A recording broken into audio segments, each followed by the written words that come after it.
Boa noite para quem está chegando agora.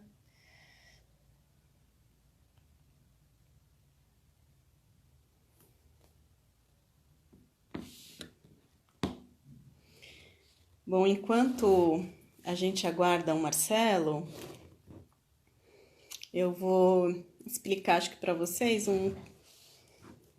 uma parte que ele já sabe, né?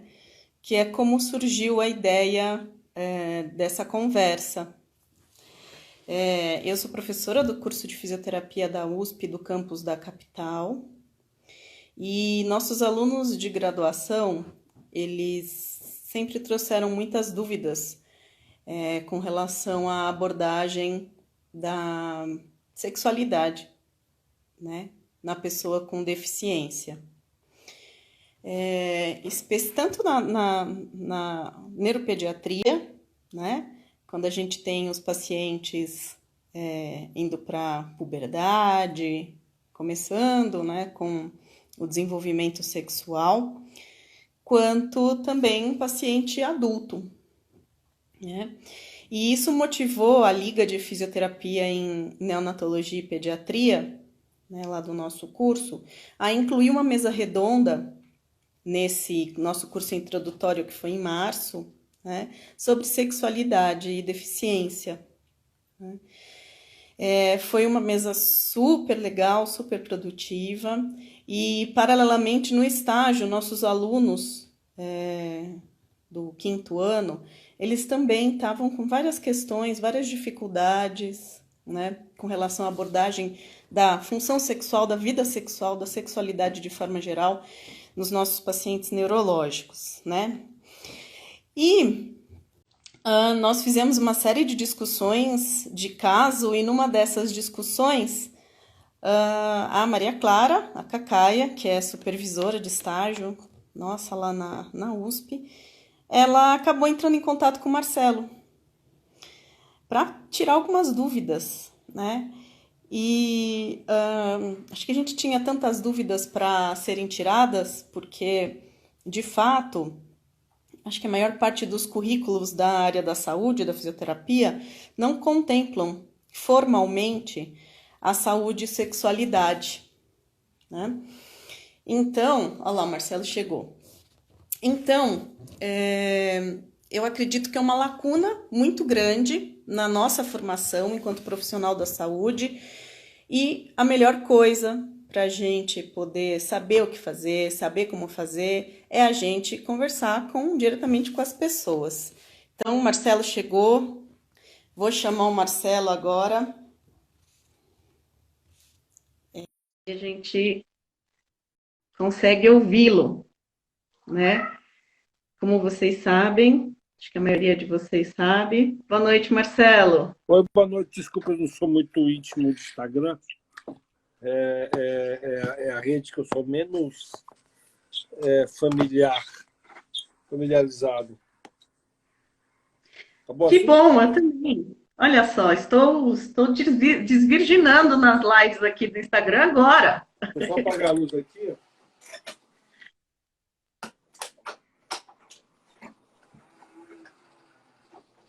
Cacaia falou boa noite, Marcelo.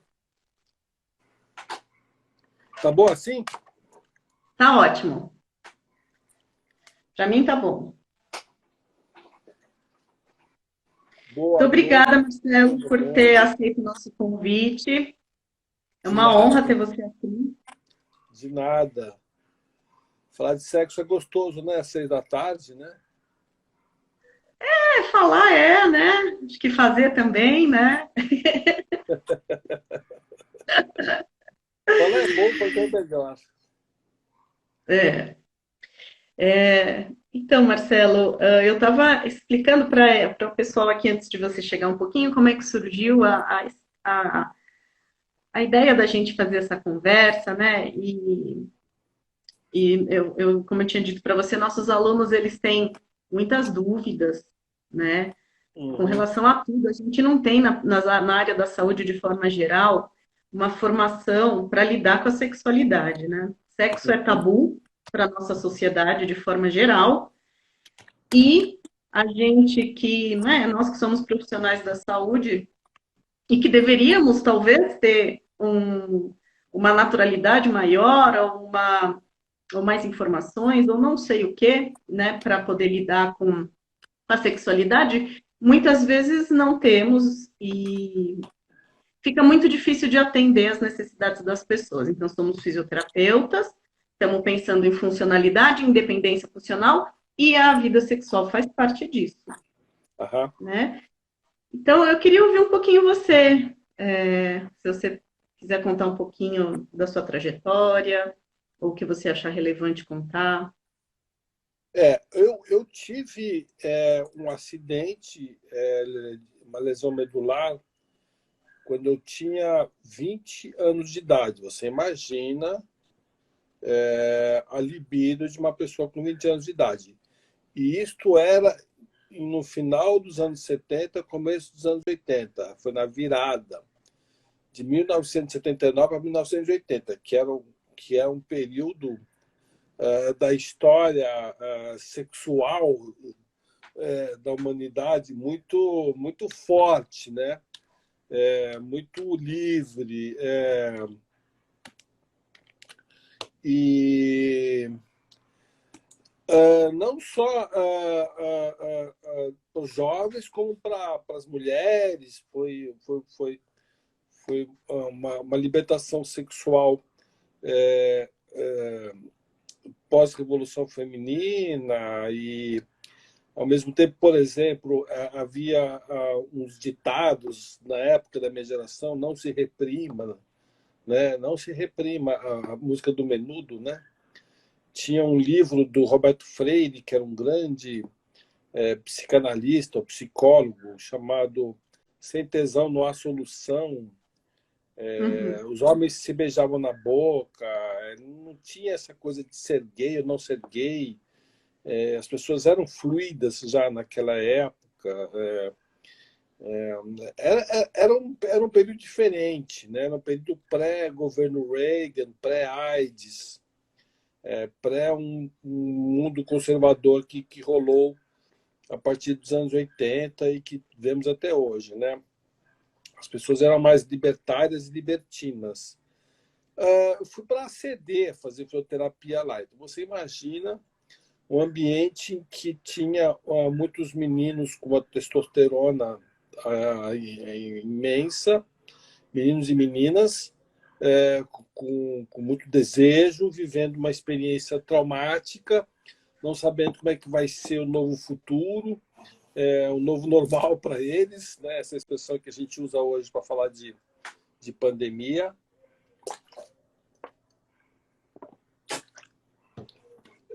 Convivendo fisicamente com outras pessoas, fazendo fisioterapia em leitos, em camas, encostando. A fisioterapia é uma coisa muito física, tem que ter uma proximidade física, muito toque, muita mão, corpos se esfregando. Ela é complicado, assim, porque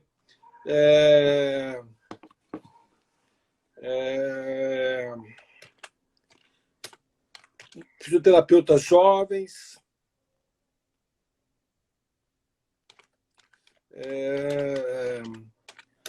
recém-formadas, também descobrindo uma vida sexual mais ativa, morando sozinhas, sem os pais, enfim.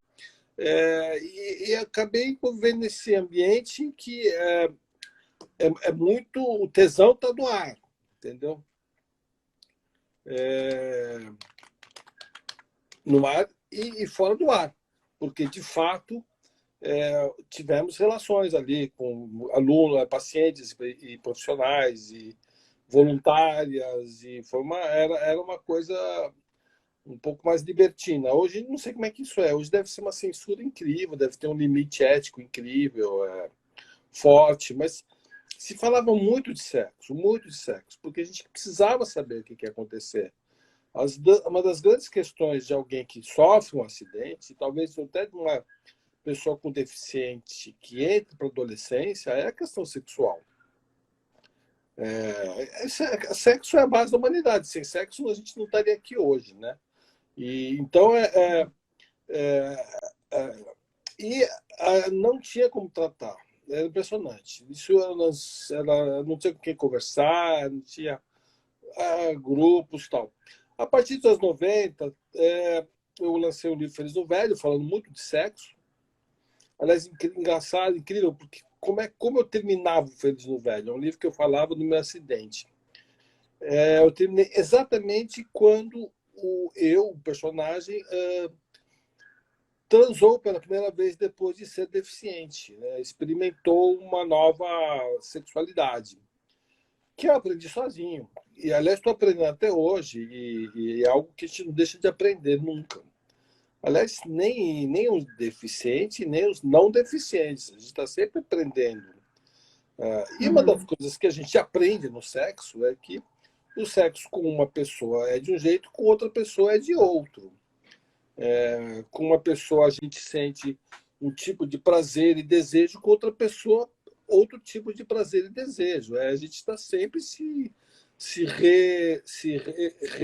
reaprendendo, né? Tem mulheres que não conseguem gozar, mas que depois de uma certa idade goza. Com uma pessoa goza, com outras não goza. É muito complicado, é vasto, é amplo. Imagine uma pessoa deficiente. Então, o que eu acho, em primeiro lugar,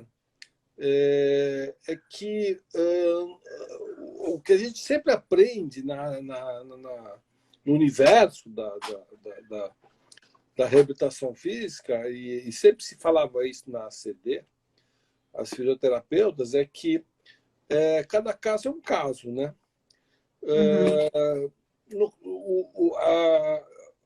Cada deficiência é uma deficiência. Então, se uma pessoa está numa cadeira de rodas, ela pode ter lesão medular, ela pode ter tido pólio, ela pode ter tido paralisia cerebral, ela pode ter tido várias coisas que a gente não sabe exatamente, né?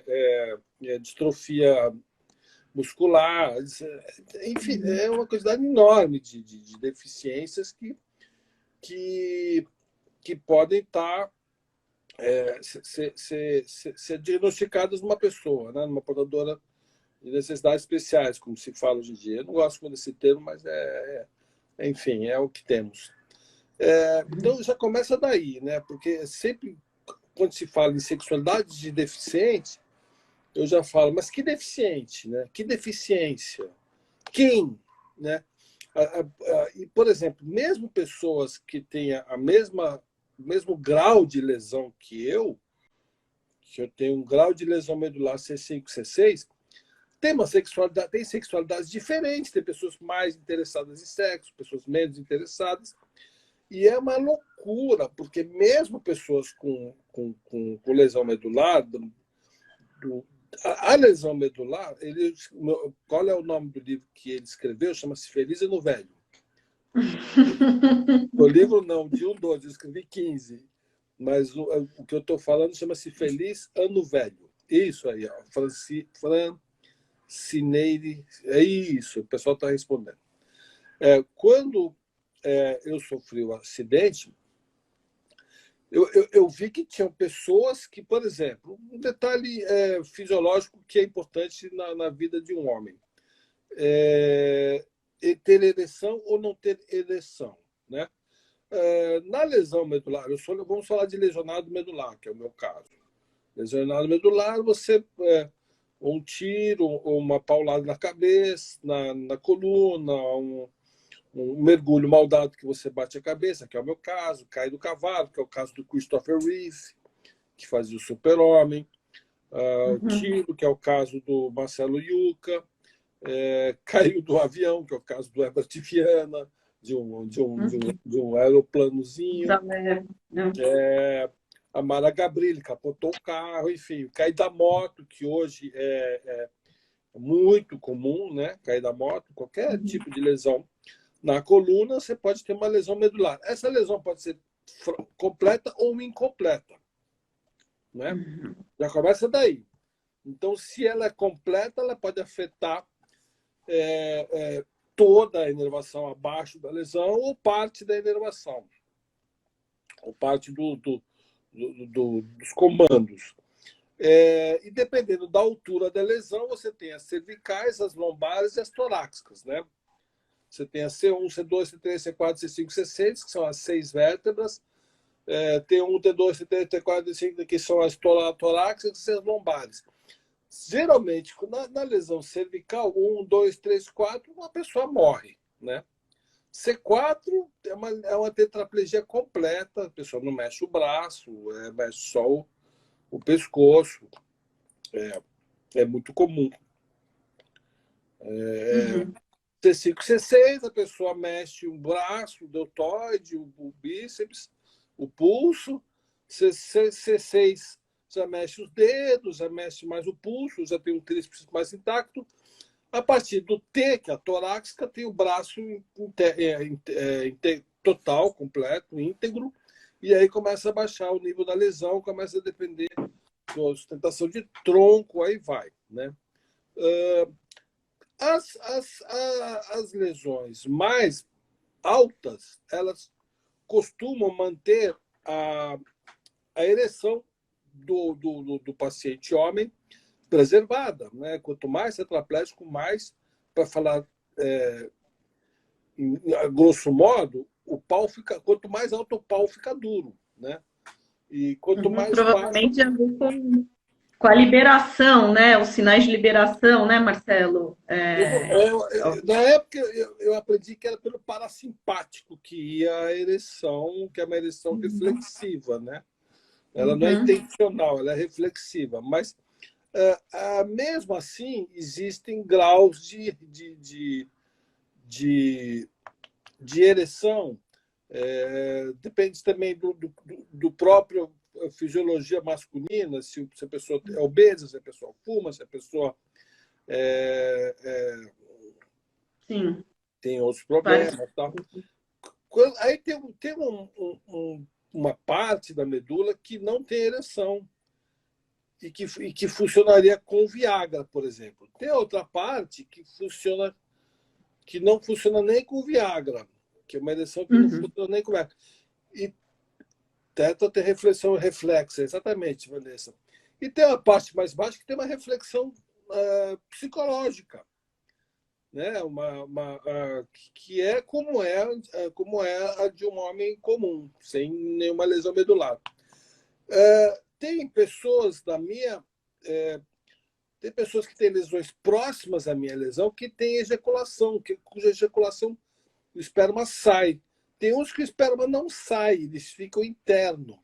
Tem outros que não gozam. Então, enfim, é uma quantidade enorme de possibilidades. Tem as mulheres, que têm outros tipos de ereção, né? De desejo. Sim. Tem o desejo no seio, tem a sensibilidade no seio, enfim, tem vários tipos de sensibilidades que podem ser ereções completas ou não. Então, é um tema muito complexo para você fazer julgamentos resumidos, olhar uma pessoa com deficiência e falar: essa pessoa ela é impotente, ela não tem sexualidade. Vamos discutir, né, uma sexualidade possível. E aí, aí eu já desanimo, porque eu, por exemplo, eu posso ter sexualidade e posso não ser uma pessoa interessada em sexo. Posso ser uma pessoa interessada em... Eu posso ser uma pessoa cuja ereção, em que eu sinta prazer anal, pelo menos. Eu posso ser uma pessoa... Eu posso ser um deficiente que eu goste de homossexualismo passivo, por exemplo. Então, ou posso ser uma lésbica deficiente, né? O que também é muito comum. Eu conheço Você fala que você ia conhecer. Conheço muitos cadeirantes lesionados medulares que são gays, que são lésbicos, que são homossexuais, e eu não sei como é que eles transam, como eu também não sei como é que meu amigo não deficiente homossexual transa, e o que ele faz, o que ele não faz, não interessa a ninguém isso. Então, assim, é um tema muito, muito vasto. O que é importante saber, só para resumir, é que, sim, existe sexualidade. ela não Uhum. apagou, ela não morreu. Existe sexualidade. Cada um de um jeito. Cada um de um jeito. Cada um administra do seu modo. E aí eu acho que o papel do profissional da saúde é, então, olhar para a pessoa, né? Então, é o que a gente fala hoje da abordagem centrada na pessoa, né? Quem é o indivíduo que está na sua frente? Quais são as suas necessidades, expectativas, né? Mas quando você fala, eu fico aqui pensando se na nossa sociedade a gente também não tem a sexualidade muito centrada no genital, Tem, né? E tem. aí, para o homem, acaba caindo, né? Muito falocentrada, né? A nossa sexualidade, não só para mulheres também, né? A gente é muito centrada muitas vezes no genital. E aí, então é um tabu, né? Eu acredito que esse seja um ponto a ser desconstruído na nossa sociedade, né? Sim, E talvez, como sim. você mesmo disse, o fato de você ter uma disponibilidade para explorar as diferentes formas, né, de sexualidade, independente de ter algum tipo de limitação, deficiência ou o que quer que seja, é que faça toda a diferença, Sim. né? Mas a gente fica ainda se perguntando como romper com esses paradigmas, com esses tabus, né? Então, seria muito fácil a gente virar para todos os profissionais e falarem, né? Quer dizer, esse seu recado é o mais importante de todos, que é virar e falar, olhe para a pessoa que está na sua frente, né? O que a gente pode fazer para ajudar essa pessoa? Como que a gente, né?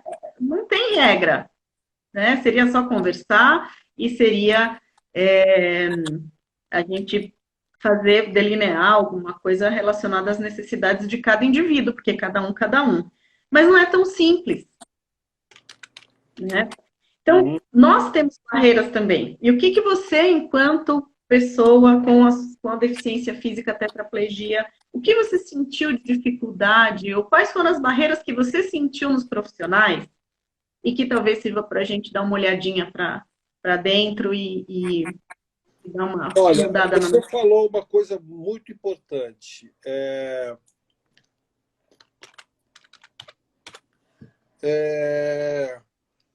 E é engraçado porque isso não acontece só no profissional de fisioterapia, isso acontece nos profissionais de psicologia, de medicina, em todos os profissionais de saúde que existem. O tabu e o preconceito que o profissional, como ser humano, leva para dentro de uma relação profissional. Que é impossível não haver esse tabu, não é possível não haver esse preconceito. Eu me lembro que eu tinha a minha primeira mulher era psicóloga, e ela tinha.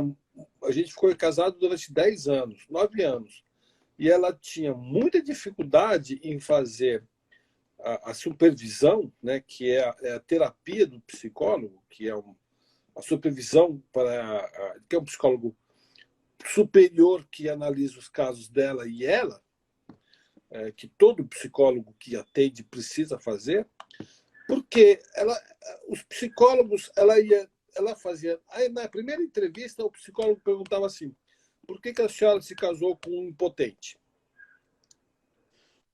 E ela falava: peraí, mas primeiro que meu marido não é minha questão central, minha questão central nem é ele, é meu pai, meu problema é meu Édipo. Segundo, que ele não é impotente, pelo contrário, eu morro de prazer com ele, é por isso que eu estou com ele, inclusive, né? Ele me enche de prazer. A minha vida sexual com ele é uma delícia, é maravilhosa. Assim, e aí ela mudava de terapeuta, ia para um outro terapeuta. Aí na terceira questão vinha o tema, né? O que significa para você estar casado com alguém com limitações no sexo? Porque Freud é tudo sexo, né? E aí, para você ter uma ideia como isso mexeu com ela, ela largou a psicologia porque ela descobriu que a psicologia não é isenta, que o profissional leva para a clínica, para o consultório, para o divã, seus preconceitos. que é impossível você tratar alguém, já que você não consegue deixar de ser quem você é, né? E eu imagino, por exemplo, vamos ampliar isso. Existam psicólogos que são homofóbicos. Então, eu imagino uma pessoa que esteja adquirindo uma liberdade para assumir uma sexualidade homoafetiva, que esteja apaixonado por... E que esse psicólogo tenha preconceito, entendeu? Ou seja racista, ou seja bolsonarista, e tenha um paciente de esquerda, ou ao contrário, um paciente de esquerda, um psicólogo de esquerda, que tem um paciente bolsonarista, quer dizer, uma quantidade imensa de preconceitos e travações que pode ser levadas para um consultório e que não deveriam. Quando você fala em sexualidade de deficiente, isso aí amplia muito mais, porque existe o desconhecimento, né? Então as pessoas não sabem. Ninguém nunca imaginou, olhou para aquela mulher e falou: pô, essa mulher está casada há 9 anos com um cara porque ela deve ter tesão por ele, porque ela curte ele. Ou então ela está satisfeita com o sexo que eles têm. Já parte do princípio que tem um problema, né? Já se parte do princípio que tem alguma coisa errada nessa relação. Exatamente. Exatamente. Quando ela dizia... Aliás, eu já ouvi algumas relações fortes que eu tive reclamarem a mesma coisa. Que sempre quando elas fazem terapia, sempre começam a discutir a minha personagem nessa terapia. Quando ela quer falar de outra coisa. Eu já vi, não foi só ela, não, foi outras, não falando especificamente de sexualidade, mas falando assim, tem uma coisa errada com a sua cabeça para você namorar um cadeirante. Ou, né, tá acontecendo um problema aí com você, né? Vamos olhar isso direito. E isso então, você já começa isso com um profissional de psicologia, certamente vai haver também no profissional de fisioterapia, que vai olhar aquela pessoa e vai ter um certo receio, não sabe como pegar direito. O que é humano, não estou criticando, não estou fuzilando é humano, o profissional mas que possa ter um desconhecimento. É humano. É humano, mas faz parte do repertório técnico, né, do profissional da saúde poder se despir de algumas desses preconceitos ou dessas premissas para poder se centrar no outro e auxiliar o outro que está ali na sua frente, que veio te buscar ajuda, né? Então, aí, ouvindo tudo isso, de novo, acho que a gente cai numa questão da formação do profissional da saúde, né? Talvez formação do cidadão. Quer dizer, a gente não tem educação sexual. Perfeito. Pouquíssimas escolas, eu acho que tem um conteúdo ou uma forma de abordar a sexualidade que seja saudável e libertária, né? Então, é quase que uma revolução que a gente precisa fazer, né? Perfeito.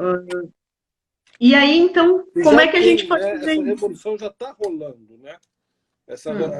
As gerações mais jovens já têm uma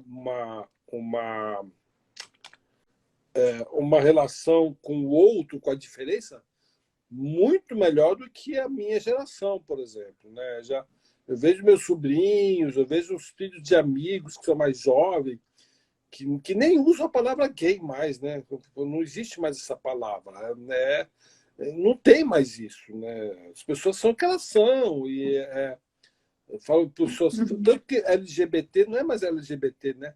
LGBT de mais, né? É enorme, é mais. Pronto, já tem um mais ali, que é porque é uma quantidade enorme de opções sexuais que não dá nem para você colocar no abecedário ali, um abecedário inteiro ali. É LGBT+, eu acho. Não deveria nem ter o também, só mais. E, Uhum. e é isso, é mais. As pessoas são mais, as pessoas têm tudo. As pessoas... É muito bonito. As gerações mais jovens, elas têm uma capacidade de lidar, primeiro, com racismo, com sexualidade, com gênero sexual, com gênero feminino. Essa geração que participou da Revolução Feminina agora, nesses últimos anos, é uma geração incrível. Eu tenho a filha de um amigo meu, por exemplo, que ela está com 16, 17 anos, e meu amigo é gozador, ele é roteirista, escritor, ele tem a minha idade. Ela estava saindo de casa e ela estava com... Ela não depila debaixo do braço, né? E aí meu amigo falou, você vai entrar no Uber com esse braço peludo, né? Ela falou, pai, você não entra no elevador com essa barba no seu queixo? E aí é isso, entendeu? A menina deu uma resposta para ele incrível. E eu acho que o profissional hoje ele é um ser humano, ele é uma pessoa que está inserida numa sociedade que se transforma. Então, certamente, essa pessoa que reaprende, eu estou reaprendendo como escritor e como pessoa que convive, que tem filhos, que convive com a humanidade, que tem coluna em jornal. Eu estou reaprendendo diariamente o meu discurso, o meu letramento racial, o meu letramento de gênero, o meu letramento sexual. Eu tenho livros escritos em que eu reescrevo, troco palavras. Eu acho que é isso. Eu acho que o profissional de saúde ele também tem que se adaptar ao mundo como um indivíduo, um cidadão. E talvez daí ele não leve esses preconceitos para a clínica. Uhum. Uma pergunta dos nossos alunos, Marcelo, é exatamente o que mudou no seu conceito sobre sexualidade, né? Ao longo da Depois do vida. acidente, Ao longo da vida, né? ao longo da vida, eu acho que é não julgar, não ter preconceito, toda forma, como é que é? Toda forma de prazer vale a pena. É, existe algo entre o céu e a terra mais do que a filosofia. Toda Uhum. forma de amor Entre vale quatro a paredes vale pena. tudo. Entre quatro paredes vale tudo. Que eu acho que eu não tenho preconceito nenhum contra pessoas ativas sexualmente ou pessoas inativas. Eu acho que as pessoas elas têm o seu caminho a tomar, entendeu? E não tem que a gente ficar julgando se o que é certo, o que é errado. Elas vão encontrar o seu caminho. Após a lesão, algo mudou? Mudou muito, claro que mudou. A minha própria sexualidade mudou. Eu passei a explorar, mas isso nem sempre é apenas em função da lesão, é em função até da maturidade masculina, né? De você, o homem quanto mais velho vai ficando, mais vai aprendendo a dar prazer também, a sentir prazer em dar prazer, a aprender a dar prazer, desculpe a franqueza, mas aprender a fazer, por exemplo, um sexo oral uma mulher é uma coisa que se demora uns anos para você aprender. É uma técnica peculiar ali que você vai. E eu lembro até hoje de amiga minha me ensinando. Ela não me ensinou na cama. Olha, Marcelo, tem gente que não aprende, viu? Eu sei. Ela me ensinou no restaurante lambendo uma colher. Porque eu via um programa daquela mulher mostrando que era de um jeito e ela, não, é desse outro jeito. E aí e ela me ensinou com uma colher. Então, assim, mudou minha vida o dia que ela aprendeu isso. Eu passei a ser um profissional Vamos aproveitar a utilidade isso aos pública. 40 anos de idade. Quer dizer, então, Utilidade pública, pessoal que está assistindo, aprendam com as amigas, com quem for. Pois é, e pode ser que eu conheci mulheres que não gostam de sexo oral. A maioria adora. Tem pessoas que não gostam. Mas assim, eu passei a adquirir, depois que eu comecei a descobrir, porque o pênis, o pau, o pinto, ele é muito óbvio, né? Ele é um falo, né? Ele é um monumento do Ibirapuera, né? Um negócio assim, né? Ele é um monumento do Ibirapuera inspirado num pau, né? Ele é um negócio assim, né? Mesmo assim, ainda tem nuances também. Tem um momentozinho da glande, tem a peninha, tem a pelezinha, morder não pode ser uma mordida, tem que ser né? Tem várias nuances. Agora, um clítoris, é uma coisa sofisticadérrima, é um negócio que tem 3 vezes ou 4 vezes mais terminações nervosas que um pau. A mulher sente 3 ou 4 vezes mais prazer do que um homem ali só no clitóris. Ainda tem o prazer de penetração. Enfim, é infinita a quantidade disso. Como você pode explorar uma buceta, vamos falar, vagina é uma palavra bem babaca, né? Uma boceta. É lindo, os lábios, enfim. O universo chegou uma criança aqui, não posso. E você acha que. Bom. Opa, quem tá aí? Tião, vem cá, Tião. Dá um oi aqui para as pessoas. Dá? Oi, Tião. Você é famoso, hein? Tião. Oi, tudo bom? Manda ele tirar a chupeta, vai tirar a chupeta. Deixa eu ver você sem chupeta. Deixa eu ver. Ai, que lindo, gente! Amei! Dá um sorrisão.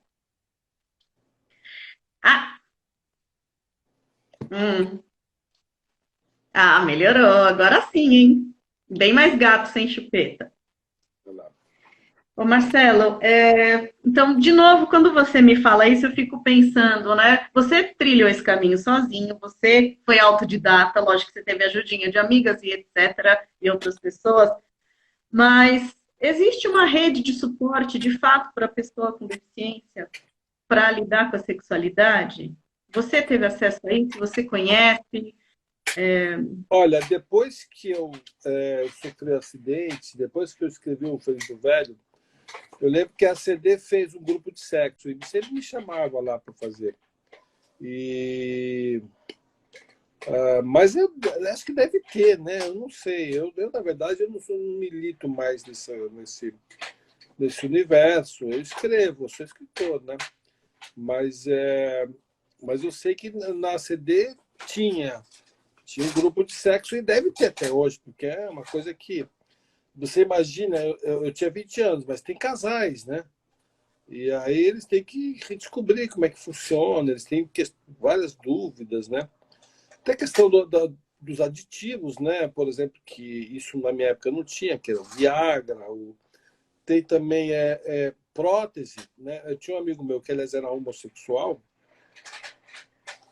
Não era homossexual, não. Era um amigo meu lindo e muito paquerado, muito chavecado. E ele não tinha ereção nem com Viagra, ele tinha uma lesão bem peculiar ali.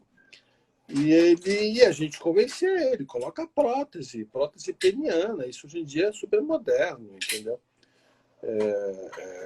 Prática tal. E aí eu acho que ele demorava para colocar, eu não entendia isso, mas acho que ele deve ter colocado. Enfim, tem várias questões, acho que urologistas também podem ajudar, né? Tem várias questões aí. Uhum. E você acha que o quanto que a gente tem que colocar isso de uma maneira formal no nosso cotidiano? Quer dizer, a ACD tem, né? Tem outros centros de reabilitação que também têm, né? Abordam o assunto da sexualidade, mas pelas dúvidas que a gente recebe, tanto dos pacientes quanto dos profissionais, estudantes, parece que esse assunto ainda não está azeitado o suficiente, né, para poder para a gente poder de fato chegar a uma independência funcional. Fisioterapia pélvico também auxilia em disfunções sexuais. Sim. Essa fisioterapia pélvica. Eu não conhecia, tá vendo? Estou aprendendo aqui. Fisioterapia pélvica. Quando a gente vai então adentrar para a neurofisiologia, né, e para o controle motor, Aí, assim, a gente tem técnicas, né, da fisioterapia para melhorar a função sexual, né, feminina e masculina, né? Mas eu não sei se a gente discute aqui as questões técnicas, eu não sei se as pessoas acham que é interessante a gente discutir. Você fez algum procedimento técnico específico para a função sexual, Marcelo? Você Não, conhece alguma coisa? não. Alguém tinha perguntado sobre a sensibilidade, né? Treinamento sensorial, né? Como que foi isso para você? Como é que Olha, você é uma outra explora? sensibilidade, ela não é mais a mesma, isso aí não tem a menor dúvida. Você tem que pensar o seguinte: uma das coisas que as pessoas. A gente tinha uma brincadeira lá na ACD, é que assim, entre nós deficientes, a gente ficou muito amigo de muitos deficientes, né? Que a gente, uma piada interna nossa era assim, que todo mundo acha que a gente é comunista, né? Que a gente, de cima para baixo, é forte que nem martelo e da cintura para baixo, foi-se. Né? E, Uhum. e não foi-se. A minha unha cresce, o pelo da minha perna cresce, as veias as minhas artérias jorram sangue, eu tenho cãibras, o meu testículo ele gera espermatozoides, ele sai, o espermatozoide sai. Eu tenho um pênis que ele tem uma função própria, autogênica. Eu tenho bexiga, eu tenho rim. Quer dizer, não matou, não matou.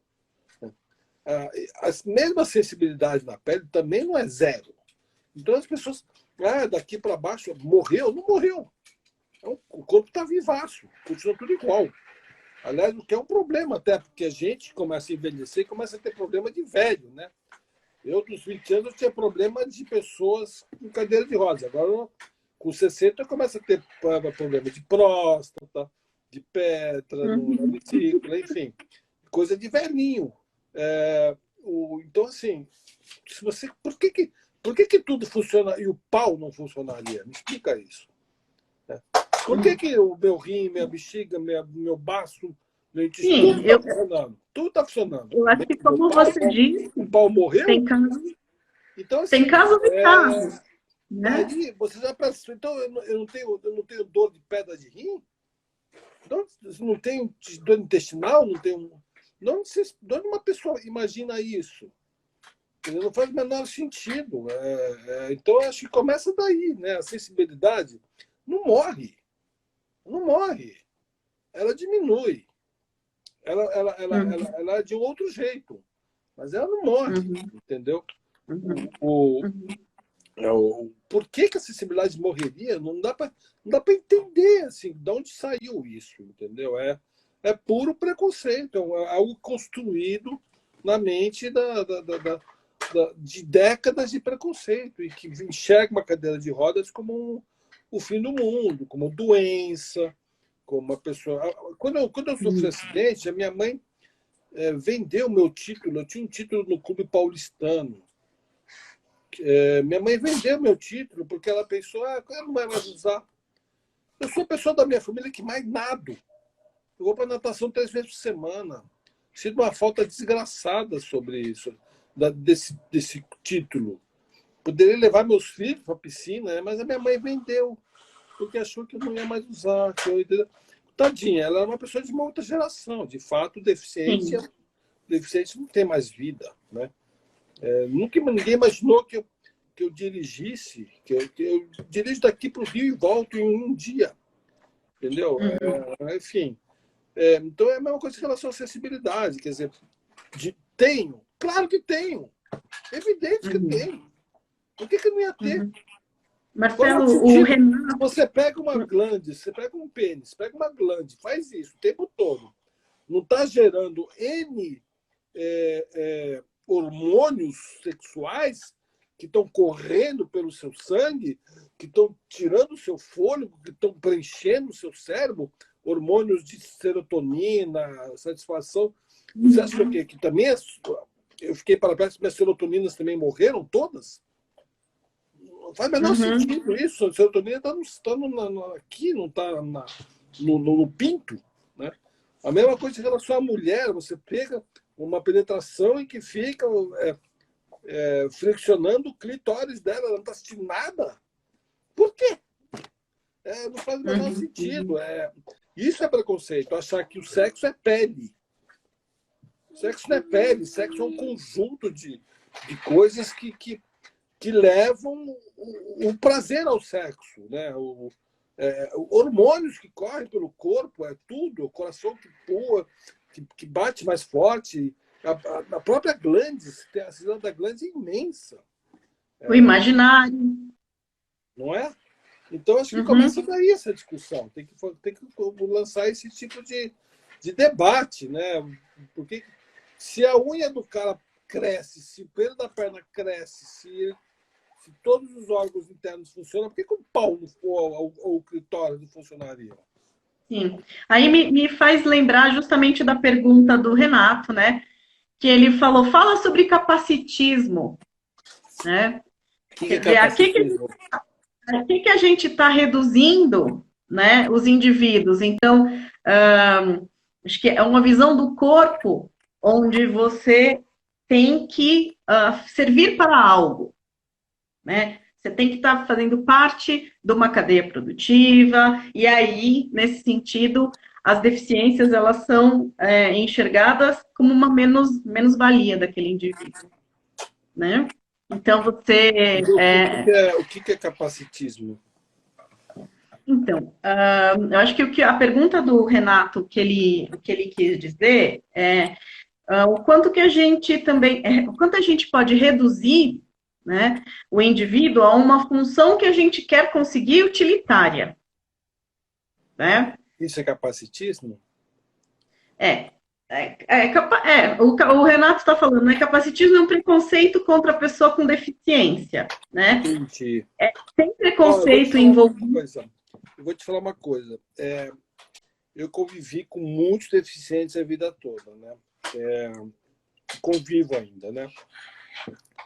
Uma vez eu fui para um congresso indígena em 1989, no meio da Amazônia, numa aldeia indígena. Estava o Sting lá, na aldeia do Raoni. Foi um congresso que foi toda a imprensa, foi um acontecimento. A minha mãe era advogada de demarcação de terras indígenas, ela não podia ir e pediram para eu ir. Eu fui. Peguei um avião até Belém, peguei um aviãozinho até Altamira, peguei uma caminhonete que pulava até não sei, uma canoa até não sei o quê. Cheguei lá. Quando eu chego lá, tem um amigo meu deficiente, cadeirante lá, americano, tetraplégico. Eu falei, como é que você veio se não tinha voo? Ele falou, eu vim de ônibus. Ele foi de ônibus pela Transamazônica. O ônibus atolava, todo mundo descia, empurrava, ele ia. Então, assim, eu, falando que eu me achando um super-herói, vi o cara que foi de... Eu tinha um amigo meu que era... Ele não era mergulhador, ele era instrutor de mergulho. Paraplégico. Tem amigo meu que escalou o Everest. Tem amigo meu que faz maratona. Se alguém for alguma vez a uma Paralimpíada, você não consegue correr que os caras correm. Você não joga bola, você perde do futebol dos cegos.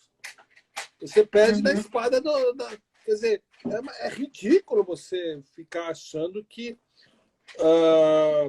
um deficiente é incapaz. Ele não conhece a realidade, entendeu?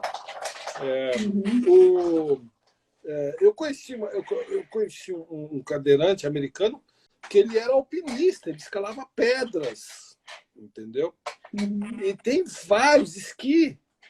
Quantos amigos meus me pediram para, quando eu morei nos Estados Unidos, vamos lá esquiar. Eu tá louco, vou esquiar. E eu fui esquiar, peguei uma mesma neve, montanha com neve. E, enfim, tem caçador, tem tudo. Tem velejador, tem de tudo, andar a cavalo, tem de tudo, entendeu? Todo mundo está se adaptando a essa nova realidade. É apenas a cabeça das pessoas que acham que a gente é incapaz, entendeu? Não tem ideia do que a gente é possível. Agora, se você me coloca um ônibus adaptado na minha porta, que aliás em São Paulo agora todos são, uma calçada que eu posso ir da minha casa até essa calçada, uma faculdade que eu possa, que tenha acesso, e que eu possa fazer qualquer curso, inclusive de medicina. E se você me deixar fazer um curso de medicina de cirurgia, cara, o deficiente vai. O deficiente vai, entendeu? Como tem deficientes que são paraplégicos, que são psicólogos. Então, assim, a barreira não é na nossa cabeça nem na nossa vontade. A barreira é a barreira social. É a barreira arquitetônica. O preconceito, e principalmente o preconceito. Né? E tem uma outra questão além da acessibilidade ou além da inclusão, que eu acho que está relacionado ao conceito do capacitismo, que é essa visão utilitária, né? Quer dizer, se você, por ter alguma deficiência, você não contribui economicamente para a sociedade da mesma forma que uma pessoa sem deficiência, você passa a ser um ser que onera. Bom, né? não é o que eu vivo como jornalista e escritor, quer dizer, então, pelo contrário. Eu não sou mandado embora, eu tenho vários passarários, várias demissões em massa. Eu não sou mandado embora porque eu sou importante para o jornal em que eu trabalho. Sim. Então, acho que depende Mas da isso é exceção, né, Marcelo? Tem um engenheiro... Pergunta para o Steve Hawking se ele seria mandado embora da universidade dele. Não sei, tem vários tipos de profissionais que são super úteis, né? Eu não sei, acho que é um certo paternalismo achar que a gente possa estar É claro que a gente tem mais dificuldade, é claro, mas a gente pode ser um profissional muito melhor do que pessoas... Então, eu acho que a questão a pessoa com deficiência, ela pode qualquer coisa, mas ela não tem que, né? Não entendi. Pois é. Então, nós temos que dar uma profissão para a pessoa com deficiência, ela quer, ela pode. Né? Mas eu tenho que... Mas você tem que dar uma profissão para uma pessoa não deficiente? É a mesma coisa. Tira a palavra deficiente. Sim, tira a palavra exatamente. deficiente. Eu acho que é o que a gente vê, por exemplo... Eu tenho dois meus que não trabalham. Perfeito. Exatamente. Estão deprimidos. É que quando você vê... Exato. E quando você vê a pessoa com deficiência... A pessoa quer trabalhar? Isso. A pessoa não quer, a pessoa tem gana, a pessoa sabe o que ela quer, ou ela não sabe. Tem deficiente que talvez não saiba o que ele quer, como qualquer ser humano normal. Faz faculdade de arquitetura, desiste, vai fazer a faculdade de direito. E aí entra a questão do preconceito, porque aí você olha, né, aquela palavra horrível que muitas pessoas usavam, inválido, né? Então, o que significa isso? Válido para quê? Para que a pessoa é válida? Né? Você está pensando em validar para quê? Né? Então, é um preconceito a ser rompido também. Mas essa palavra acho que ninguém mais usa, né? Faz tempo isso. Né? Não usa, mas o preconceito ainda continua. Né? Então é isso. Então como é que você rompe o preconceito, né? E é um preconceito, por exemplo, me fez lembrar até daquele comentário sobre as pessoas em situação de rua da primeira-dama do Estado, né? Quer dizer, as pessoas gostam de ficar na rua, as pessoas gostam de não trabalhar, né? Então a gente está falando de um estigma, né? Que tem por detrás disso uma relação com o produtivismo. Né? Mas acho que isso enfim, a gente acabou enveredando para um outro lado, né? Mas que tem a ver um pouco com essa percepção, poxa vida, né? A pessoa tem uma deficiência, então o sexo dela não é bom, né? A vida sexual dela é uma porcaria, né? E as coisas não estão atreladas, né? É lógico que algumas dificuldades físicas podem existir de uma forma mais intensa no cotidiano de uma pessoa com deficiência física, né? Mas é mais uma barreira para a gente romper, né? Olha, concordo. Você tem que pensar que o caso, por exemplo, da Bia Dória, vai existir racistas, preconceituosos, homofóbicos a vida toda, a humanidade toda, entendeu? Vai existir. Ontem eu vi um videozinho de um casal nos Estados Unidos com uma máscara que tinha uma suástica num supermercado. Então, assim, eu acho que aí já foge um pouco do fato de ser ou não deficiente. Isso aí é da natureza humana. O preconceito, a gente está falando em evolução, as pessoas mais jovens, mas a gente vê hoje como o discurso de ódio ele ainda existe, né? O preconceito, o racismo ainda existe. Eu acho que a humanidade não vai se livrar disso nunca, né? O preconceito contra indígenas, que é uma coisa inacreditável, que é algo que também a gente ter se livrado disso. Até o preconceito contra a democracia, né? Então, eu acho que a gente não pode agora achar que de uma hora para outra ninguém mais vai ter preconceito, vai continuar tendo. Eu acho que vai demorar um pouquinho, né? Se alguém acredita na evolução da humanidade, vai demorar um pouquinho para a gente chegar nesse nível ainda. Eu acho que eu não vou estar viva para ver, não, esse mundo livre de preconceito. Mas eu também eu acho que a gente tem que lutar no nosso cotidiano para isso, né? Sim, então, a nossa atitude, né? A nossa atitude. A nossa atitude, e eu acho que algumas coisas elas têm que estar formalmente estruturadas, né? Então, acabei de ver um comentário da Luciana aqui, né? Que por acaso eu conheci a médica, né? A dificuldade de lidar com a sexualidade na área da saúde, ela não é só com a pessoa com deficiência, é de forma geral. Né? Concordo com ela. Meu Deus do céu. Tira a palavra deficiente aí dessa frase. Acho que a sexualidade já é um tabu em toda a sociedade, né? Mas agora o que a gente faz? Né? Então, quais são os passos que a gente pode dar? Então, uma das coisas talvez seja a gente formalmente abordar, né? De forma sistemática, estruturada. Tá bom, eu vou comprar. Só um minutinho, tá? Compra? Depois eu compro. Então, a gente deixa... Estou começando a ter que encerrar a live, porque... E vai acabar mesmo, gente. 16 segundos restantes. Eu perdi o tempo. 10 segundos. Então, acho que eu vou agradecer. Atitudinal é o caminho. Concordo, Renata. É isso aí.